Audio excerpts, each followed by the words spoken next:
Hai, hari ini nak share resepi popia sira ini yang rangup dan tak boleh berhenti makan. Jom kita tengok resepi. First, ambil satu keping kulit popia dan korang kena sediakan satu chopstick. Jika tak ada chopstick, boleh guna straw.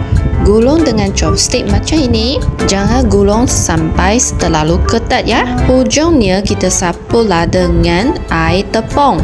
Okey, ambil keluar. Dah siap satu. Dah siap gulung semua. So sekarang boleh ambil gunting, terus potong macam ini.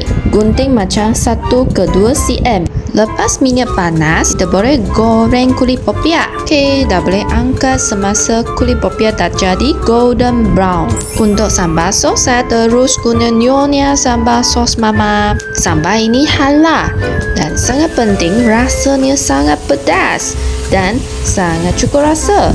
Korang boleh tekan beg kuning di bawah untuk beli satu nyonya sambal ini. Saya terus masukkan 3 sudu besar nyonya sambal. Selepas sambal itu panas, korang boleh masukkan setengah cawan kecil gula. Gaul sampai sebati. Gaul sampai sambal itu jadi pekat macam ini. Okey, sekarang boleh masukkan kulit popia goreng tadi. Gaul bagi popia bersalut sekata. Dah siap. Jangan lupa letak tepi bagi dia sejuk dulu. Selamat mencuba dan jangan lupa like and share.